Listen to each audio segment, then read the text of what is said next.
జగన్మోహన్ రెడ్డి గారి రప్ప రప్ప రాజకీయం నేషనల్ మీడియాను కూడా దాగింది, నేషనల్ పాలిటిక్స్ కూడా దాకింది అనమాట. ఎందుకంటే ఈ రోజున ఎన్డీటీవీలో కావచ్చు, మరొక టీవీ ఛానల్స్లో కావచ్చు, నేషనల్ మీడియాలో డిబేట్లు నిర్వహిస్తూ ఉంటే టీడీపీ పార్టీకి సంబంధించినటువంటి అధికార ప్రతినిధి జ్యోత్స్న గారు దుమ్ము దులిపి దంచి కొట్టి అవతల వేసినారన్నమాట. మొత్తం చీల్చి చెండు అవతల ఆడేసినారు. ఎందుకంటే ఈ తరానికి అసలు జగన్మోహన్ రెడ్డి గారు ఏం రాజకీయం నేర్పుతున్నాడు, కార్యకర్తలకు ఏం చెప్పాలనుకుంటున్నారు? రప్ప రప్ప రాజకీయం గత 2 రోజులుగా ఒక సెన్సేషన్ అని చెప్పాలి. సోషల్ మీడియాలో ఈ రోజున జగన్మోహన్ రెడ్డి గారిని ఏకి పారేస్తున్నారు. ఒక 5 సంవత్సరాలు ముఖ్యమంత్రిగా చేసినటువంటి వ్యక్తి ఒక క్యాడర్ ఎలా ఎలా అదుపులో పెట్టాలి, ఎలా కంట్రోల్ చేయాలి, ఇష్టం వచ్చినట్టుగా బ్యానర్లు ప్రకటిస్తూ ఉంటే దాన్ని కంట్రోల్ చేయాల్సింది పోయి పైపెచ్చు రిపీట్ చేసి మరీ డైలాగ్ చెప్పించుకుంటారా అని చెప్పేసి టీడీపీ వాళ్ళు కావచ్చు, జనసేన వాళ్ళు కావచ్చు ఆయన దుమ్మెత్తి పోయడం జరుగుతోంది.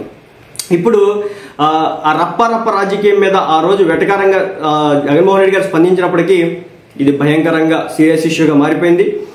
మా పార్టీ అధికారంలోకి వచ్చిన వెంటనే ప్రత్యర్థుల్ని నరుగుతామంటూ ఓ కార్యకర్త ప్లకార్డు పట్టుకుని రోడ్డుపైకి వచ్చాడంటే ఖచ్చితంగా ఆలోచించాల్సిన విషయమే. దాన్ని తెలివిగా కొట్టిపారేస్తూ అందులో తప్పేముంది అన్న జగన్ మాట తీరుని ఖచ్చితంగా ఆక్షేపించాల్సిందే. కార్యకర్త ప్లకార్డు పట్టుకోవడం వల్ల ఆ వ్యవహారం కొద్ది మందికి మాత్రమే తెలిసే అవకాశం ఉంది. కానీ దాన్ని ఒక పెద్ద ఘనత అన్నట్టు వైసీపీ అనుకూల మీడియా, సోషల్ మీడియా వైరల్ చేశాయి. తమ దమ్మేంటో చూడండి అన్నట్టుగా రచ్చ చేశాయి.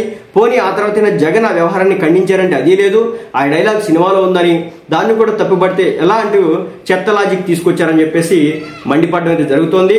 సో మొత్తానికి నేషనల్ మీడియాలో కూడా టీడీపీ పార్టీకి సంబంధించిన అధికార ప్రతినిధి చాలా భారీ స్థాయిలో టార్గెట్ చేసినారు. సొంత బాబాయిని అతి దారుణంగా హత్య చేస్తేనే నిరూపించలేడు, మరి అలాంటి జగన్మోహన్ రెడ్డి గారి దగ్గర నుంచి ఇంతకంటే గొప్పగా ఆశించడం ఎంతవరకు కరెక్ట్ అని చెప్పేసి ఆమె నిలదీయడం అయితే జరిగింది. ఆ ప్యానెల్లో కూర్చున్నటువంటి వైసీపీ పార్టీ అధికార ప్రతినిధి ఎవరైతే ఉన్నారో తెల్లమోహం వేసుకొని కూర్చున్నటువంటి పరిస్థితి.